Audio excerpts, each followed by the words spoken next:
become a Patreon at www.patreon.com/Golden Era Bookworm for special access to photos, articles, and rare to find books on old school bodybuilding.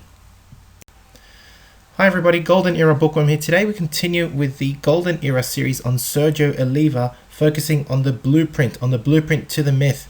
Today's focus is on his mid-60s routine and how he achieved his 19-inch arms at the time.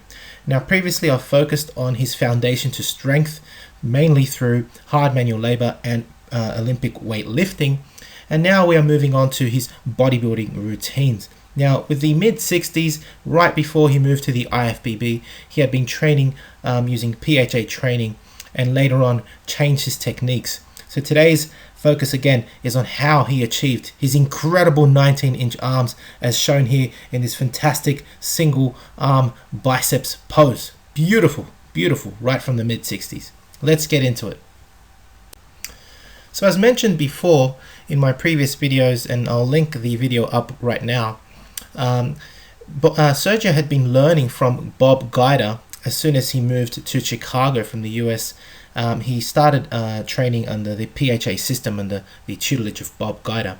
But after about a year of training, he stalled in his results and decided to change his methods. And so he looked to the Golden Era champions, such as those of Dave Draper, Larry Scott, and Harold Poole. He looked at their methods of training, and this is all according to an interview made by Gene Mosey, a famous author of the time.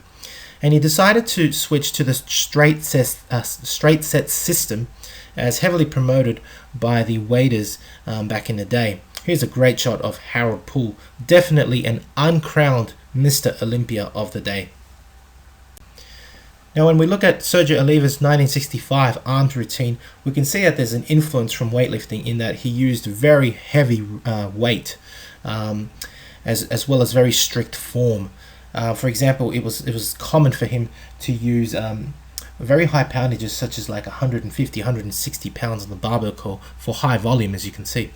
Now the bulk gaining exercises that he actually used were obviously barbell curls for biceps, whereas they were dips for triceps as examples here.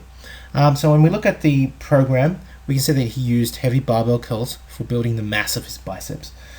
He would perform for defining and symmetry the seated dumbbell curl and the concentration curl. So here is the arms routine for his biceps. Heavy barbell curls performed for 5 sets for 10 reps.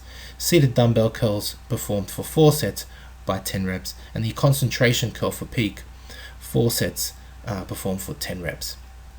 Here's an original shot of Sergio in 1965 performing the barbell curl. Great shot. Now similar for the biceps part of his arms routine, he had a mass gaining exercise, and this was the dips, as I mentioned earlier, which he performed for 5 sets of 10 reps. The triceps press was done standing. Basically it's a barbell French press, otherwise known as the triceps press, performed for 4 sets of 10 reps. The alternate dumbbell press back in the day was considered a triceps and shoulder exercise. For example, a great advocate was the York athletes such as John Grimmick, and Sergio, having come from a York background with a weightlifting background, obviously used the alternate dumbbell press for overall arm and shoulder strength, performing 5 sets of 8 reps, and finishing off his triceps he would perform the lying triceps press, otherwise known as the lying triceps extension, for 5 sets of 8 reps. So there you have it. That is the routine that Sergio Oliva used to develop his 19-inch arms by the year of 1965. So here are the results of Sergio's 19-inch 1965 arms routine in the 1966 AAU Mr. America. Here he is showing off his arms, beautifully displaying them in a double biceps pose.